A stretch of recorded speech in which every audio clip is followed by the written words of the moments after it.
Hello everyone, this is Shannon from That's So Po, and today I am wrapping up my Nonfiction November 2020 reads. I really enjoyed Nonfiction November this year. I read quite a few things, although they were not mainly on my TBR. I'll link my TBR below if you're interested. I ended up reading 2 essay collections and 3 nonfiction children's pictures books, which were just really good. Also, a lot of the reading I did overlapped with IndigAthon. I will link information about IndigAthon below as well, and that just made me really happy.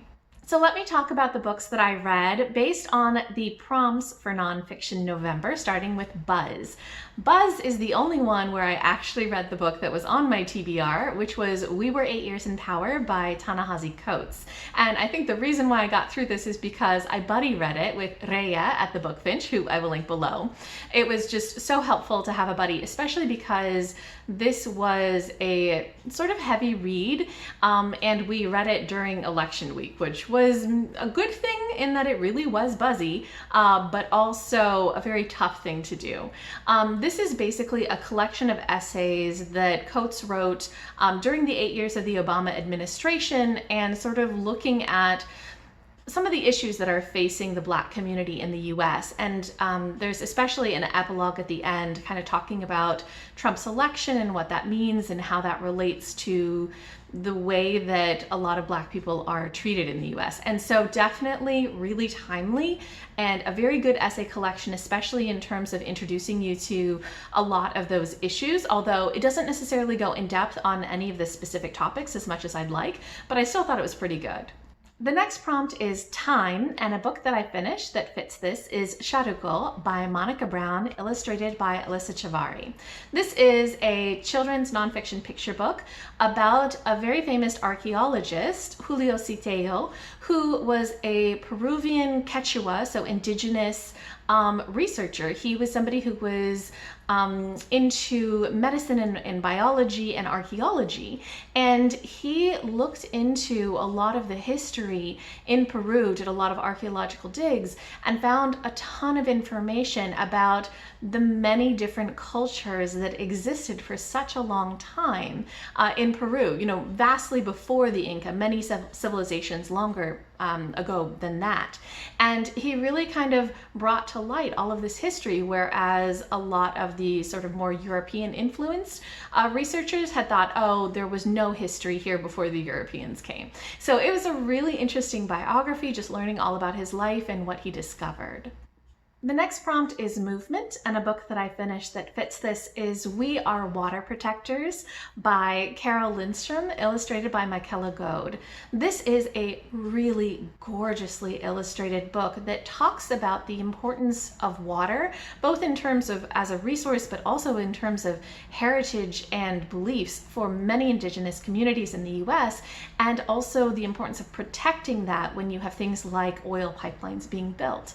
It is all about this kind of movement against pipelines being built and against the pollution of water, and it is just such a beautiful book. I definitely recommend this one. And the last prompt was Discovery, and I had 2 books that I read that fit this prompt, starting with Growing Up Aboriginal in Australia, edited by Anita Heiss. This is such a good essay collection. It is very short essays, just a few pages each, by 50 different Aboriginal Australians talking about their experience growing up in Australia. And it really spans so many different experiences. These essays are written by people who grew up in the 60s as well as people who grew up in the 2000s. It's written by people who are visibly darker skinned, people who are white passing, people who were connected to their Aboriginal communities, people who were completely separated and had no connection, maybe didn't even know that they were Aboriginal until they were adults. It is just such a great collection. Not every essay is, perfect. These are just normal people writing about their experiences, but I thought it was so interesting, especially because I didn't know very much about Aboriginal experiences in Australia, so I discovered quite a lot. And lastly, I read Queen of Tejano Music, Selena by Sylvia Lopez, illustrated by Paula Escobar. This is a nonfiction children's picture book, which is a biography of Selena, who was hugely influential in the 80s and 90s in Tejano music. So this book is beautifully illustrated. Absolutely love the illustrations, and really tells such a fascinating story about Selena's life, about her childhood, about the way that she got into music, about what her impact on Tejano music and Latinx music and music in Texas in general was. It is a really beautifully written story, and I got so much out of this. I learned a lot. So I love that this is something that fits for discovery, because I really did discover quite a bit. Even though I had known who Selena was before, I didn't really know her story. And so this was such a great way to read about it. Okay, so those are all of the books that I read for Nonfiction November. Not quite what I had intended, but I really enjoyed what I ended up reading. If you guys have read any of these books, or if you read something else for Nonfiction November, or if you have any recommendations for me for nonfiction books that you think I would like, go ahead, leave me a comment down below. I would love to hear from you.